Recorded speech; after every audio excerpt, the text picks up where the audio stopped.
देवियों एवं सज्जनों, आइए सुनते हैं संतों की वाणी। संकलनकर्ता श्री ब्रिजलाल सतनामी, सिंगारपुर मौली। आवाज श्री रवि वैष्णव, सिंगारपुर मौली। जय हो गुरु, जय हो गुरु, जय हो गुरु जी। सतनाम सतनाम सतनाम जी।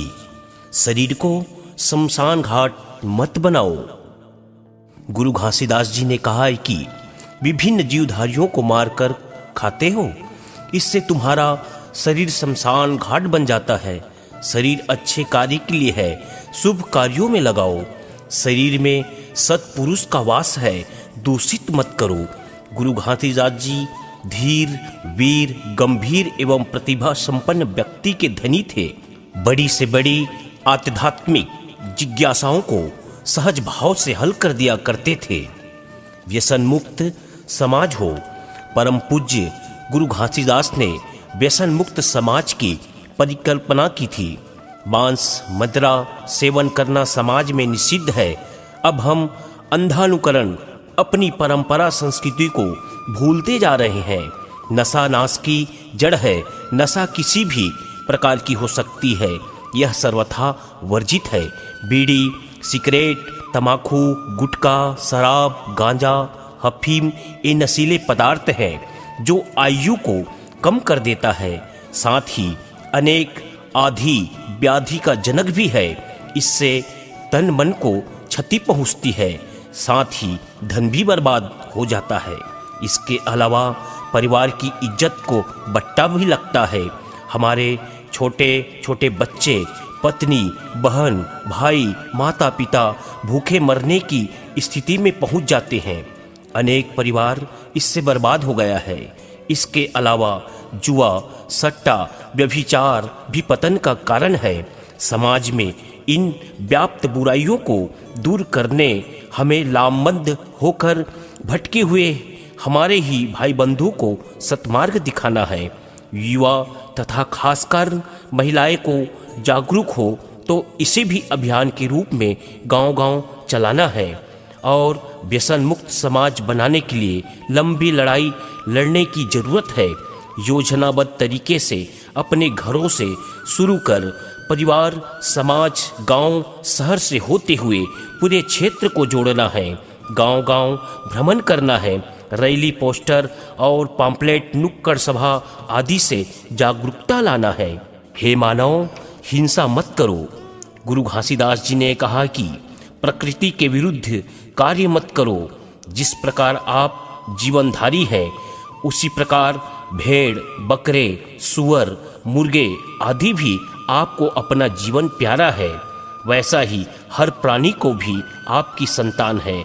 वैसा ही पशु पक्षी भी आपको जितना पीड़ा होता है उतना ही सबको भी दुख पहुंचाता है। पाप है। मनुष्य काल नहीं दयाल है। जीव मारना का काल काम है। जीव का रक्षा करना मनुष्य का। क्या आप संतान का मांस खा सकते हो? नहीं तो फिर दूसरे के संतान के मांस के प्रति आपको अरुचि होनी चाहिए।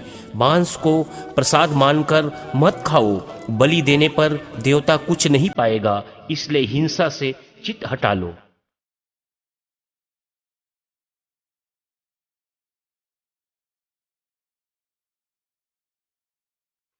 सत्वचन।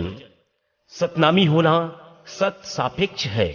इस संसार का कोई भी व्यक्ति जिनका जीवन धारा सत सापेक्ष है, जिनका सत पर आस्था और विश्वास है, जो सत को मानता है, तन, मन, कर्म, वचन, व्यवहार, आचरण और आंतरिक रूप से सत को धारण करता है, वह सतनाम धर्मी है और सतनामी होने के योग्य है।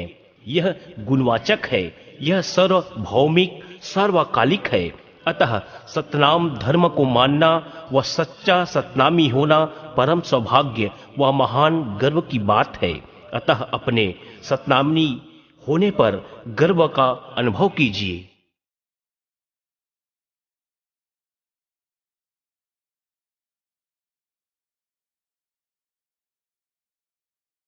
हम अपनों के दुश्मन क्यों बन जाते हैं? मानव विज्ञान को आधार बनाकर बताया गया है कि मनुष्य ने अपनी इच्छाएं पहले की तुलना में कई गुना बढ़ा ली है, जिससे उसमें ईर्ष्या भाव आया है। मानव जाति की उत्पत्ति शांति, सद्भाव और प्यार के लिए हुई थी, पर हजारों वर्षों से इंसान एक दूसरे का दुश्मन बना हुआ है।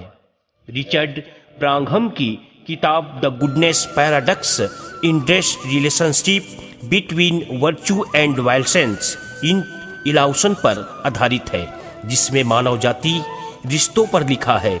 बीती शताब्दी में लाखों की संख्या में लोग एक दूसरे के हाथों मारे गए, भले ही उसके लिए सिलसिलेवार हत्याएं, युद्ध, परमाणु शक्तियों का इस्तेमाल हुआ, उसकी तुलना में आज के समय में हालात बेहतर हैं।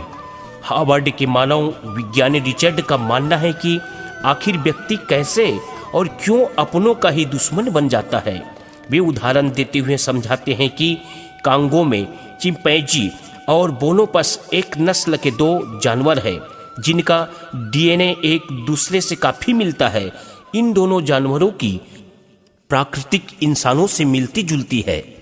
बोनोबास शांत प्रिय जीव है, जबकि चिंपैंजी अपने दोस्तों को यहाँ तक कि अपने बच्चों को भी मारने से परहेज नहीं करता है। इसी आधार पर वे कहते हैं कि इंसान में ही दो तरह की प्रकृति है, जिसमें एक शांत तो दूसरा आक्रामक होता है। चिंपैंजी के उग्र होने का कारण उसे गोरिल्लाओं से संसाधनों के लिए युद्ध करना पड़ता है, जबकि बोनोबोस को प्रति स्पर्धा नहीं करनी पड़ती और शांत होते हैं। इसी तर्ज पर मनुष्य आगे निकलने और कब्जे की होड़ में वह एक दूसरों का दुश्मन बन बैठा है।